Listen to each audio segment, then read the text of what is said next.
Honorable judges, respectable members of the opposition, ladies and gentlemen, good afternoon. First of all, before starting this debate, before backing up our position, I'd like to make things clear. We're not here to state that there should be no universal standard. We are here to state a fact. The fact that there is no universal moral code. Maybe there should be one, but that's not our topic. Second, ladies and gentlemen, I would like to allow me to define what a moral standard is. A moral standard is what we refer to usually as the golden rule. The golden rule that sets and draws a line, a limit line, between what is good and what is bad, between what is right and what is wrong, between what is accepted in society and what is not. Now, honorable members of the opposition, when you tell me that individual representation of the world, representation of what is right and what is wrong is universal, that means you are claiming that this representation is shared by each and every one in this room, that this representation is actually shared by every human being over the globe. Now, we clearly know that this is false, it is biased. It is biased, why? Because we human beings are different. We're different in terms of culture, in terms of religion, in terms of background, in terms of education. Let's start by background. If we take two members of the same family, brother and a sister, we'll find out that they are different. They come from the same family, but they are different. Second example, education. Ladies and gentlemen, education differs from one state to another, from one country to another. In fact, ladies and gentlemen, education differs from one city to another within the same country. We're different. And you, honorable members of the opposition, tell me that out of all of these differences, there is a universal moral standard? Let me give some examples in order to back up our position. And I'm going to start by human rights. Human rights, ladies and gentlemen, we all agree they're great. It's a great invention of human race. However, let's go back to the Declaration of Human Rights that was drafted, ratified, signed, and approved by the members of the United Nations. And let me tell you that the Declaration of Human Rights is merely a product of the majority, a majority vote, which means that as I speak, ladies and gentlemen, there are members of the United Nations, there are other countries all over the world that do not accept these human rights, that violate these human rights. Why? Because they don't believe they're universal. Because even if the United Nations think them to be universal, they think they are relative. Second example, ladies and gentlemen, which I find very illustrative, capital punishment. Ladies and gentlemen, capital punishment is said to be morally wrong in many countries over the world, but America thinks it's right. Why do we think that moral judgment is right or wrong? If it was, there would be no universal standard. Thank you.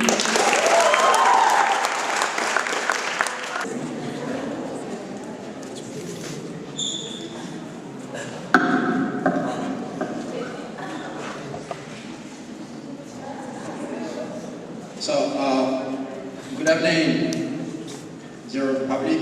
Good morning, good evening, the member of the jury.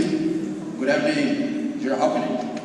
So, our opponent are just saying that there is no universal moral standard in the world. That is not true. Take an example, cheating. We are all cheating. You are shooting dance, cheating in all the world. You go in Morocco, cheating is not accepted in Morocco. You go in the United States of America, cheating is not accepted in Morocco, in the United States. All the So I was taking the example of cheating. Cheating, we all know that we are students, and cheating in Morocco is not acceptable. You cheat, that is you know that it's not morally acceptable. You go in the United States of America, you know that it's not acceptable. And you telling me that there is no why. I'll prove you there is why. You say there is no one single universal standard, moral standard. There is one. When you take an example of human rights. So you mean that killing people in a country is not acceptable in a country. You go in the United States and they will say, we kill people, it's acceptable. You go in the other, it's human, we call it morally acceptable. When you go in the street, and you yell, you scream, it's not acceptable in the society. You go in another city, you go in Europe, you go in the street and you yell to people. It's not morally acceptable. It's human. There is one, it's human, it's moral, it's a universal moral standard. There are a lot of facts. When you take adultery, for example, when you cheat, adultery, we all know that adultery is not acceptable. You go in all the nations in the world, it's not acceptable. And we say here that people are not the same. When you take the example of golden rule, what is the golden rule? Golden rule also said that you should treat people as they would like to be treated. So, and there is a fact that is totally different. When you take an example, what is universally acceptable? There are a lot of facts that is human rights. Human rights, when we say, what is the human rights say? All men are created equal in right, they have the right to live, they have the right to go into school. When you take children, you're saying in Morocco, children should go to school. Of course they should go to school.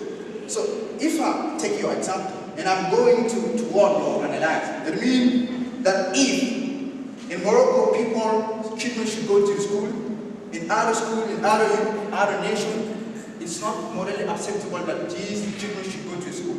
That's what you mean. There are a lot of factors, there are a lot of that's what you mean. You mean you take an example of people are not equal. Yes, of course, people are not equal, but they are equal in right. They are equal to life and other. Okay,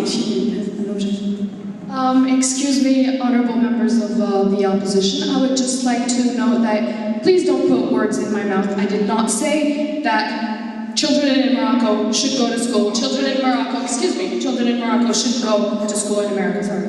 I did not. I just say I'm going to what you analyze. That's what I say. And to what you analyze, it means that children here, if they go to school, it's acceptable. But if in another country they go to school, it's not acceptable. There are a lot of factors. When you take stealing, robbery, we all know stealing is forbidden. It's morally not acceptable. In all the nations, stealing is not acceptable at all. No matter you're in the US, no matter you go to Europe, no matter you go in Africa, in all the nations in the world, stealing, robbery, cheating are not at all acceptable. There is one fact, one only fact, there is one.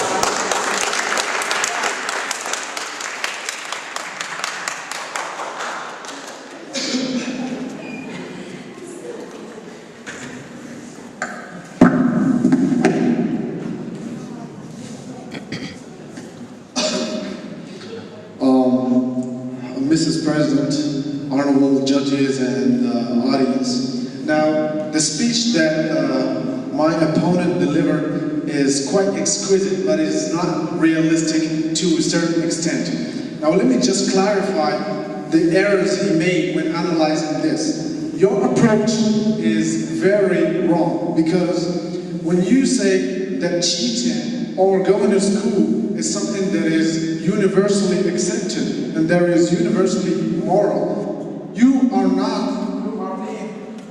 are being wrongly led by the fact that certain morals are not morals and universal morals, but in fact they are our representation, our moral representation of the wrong and right. They are triggered by our cultural upbringing and the conditions in which we grew in. So, there is no, in all the nations.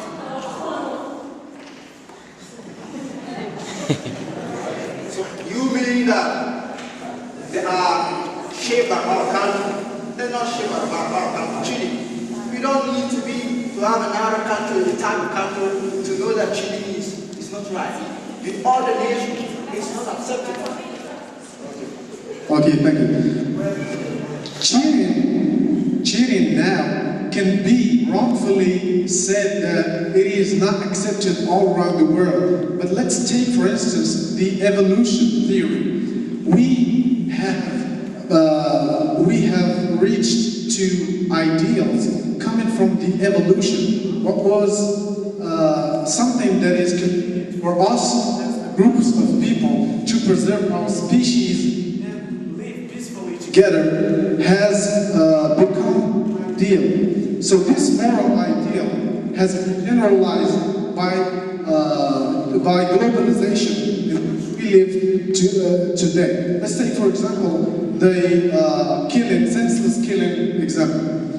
What the whole humanity agrees on is that killing or cheating, for instance, is wrong. That is not what's wrong. What's wrong is baseless cheating, a baseless cheating. We need to investigate furthermore on the motive and the basis of this act. Now, let me give you an example that happened in the 16th century. So back in the 16th century, there has been a ship, commercial English ship, that has sunk in the middle of the Atlantic Ocean. And there has been 4 member crews who survived this wreckage. Now, when they survived in the tiny lifeboat saving, they ran out of food. So they agreed on playing a game, shortest straw game, in which if you put short straw, you would have for the other members to survive by eating your flesh.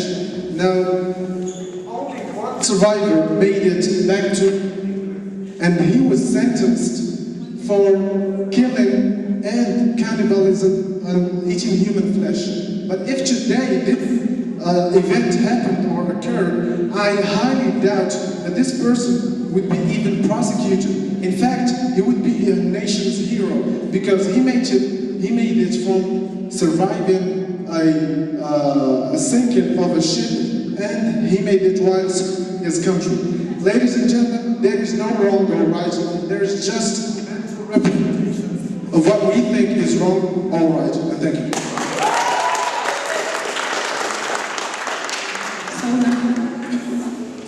Intervention.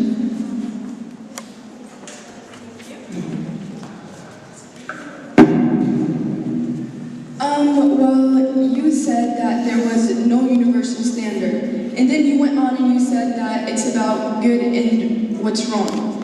And then you said something about a brother and a sister and how they would be different and they wouldn't think right? And if they go to the same, they don't go to the same school, then they would not think the same, right? You said something about that, about moral standard. Anyways, well, if they don't go to the same school, the only thing different to be about them is what they study, the subjects they study. Actually, human rights that are happening right now are all over the world. We all follow the same human rights. And if someone violates your rights, they will be punished anywhere in the world.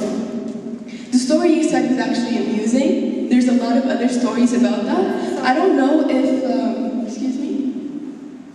I would just like to explain something. You have said that all over the world, if you do something wrong, you are punished. Let me give you an example. In Turkey, when a woman has sex, with a man that is not her husband, her father can kill her, and he's not punished.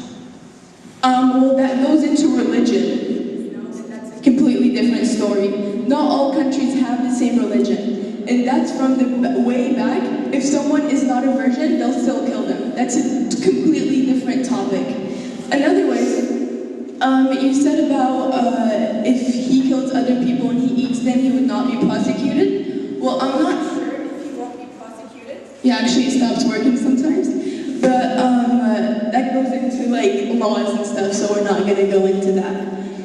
The idea that there is a universal moral code can thus sound far-fetched. Yet, the Harvard psychologist Mark Hauser and several other scientists have recently claim that contrary to the appearance, there really is a universal moral standard. The scientific discovery will change the way we think about ethics. A universal code exists because of globalization. It has transformed the whole modern world beyond recognition.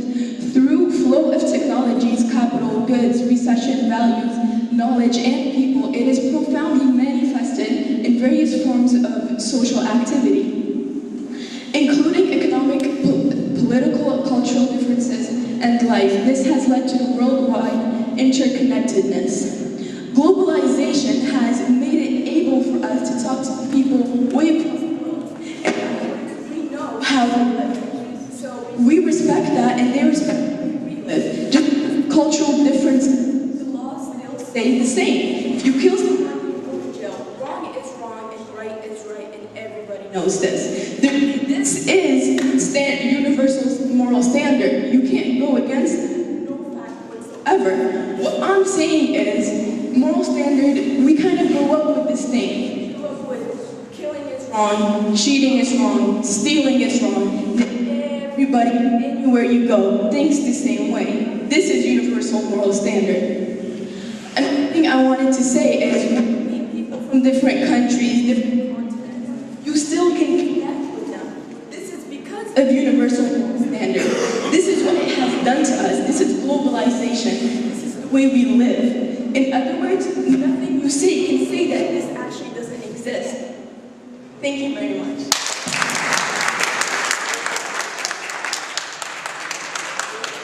Okay.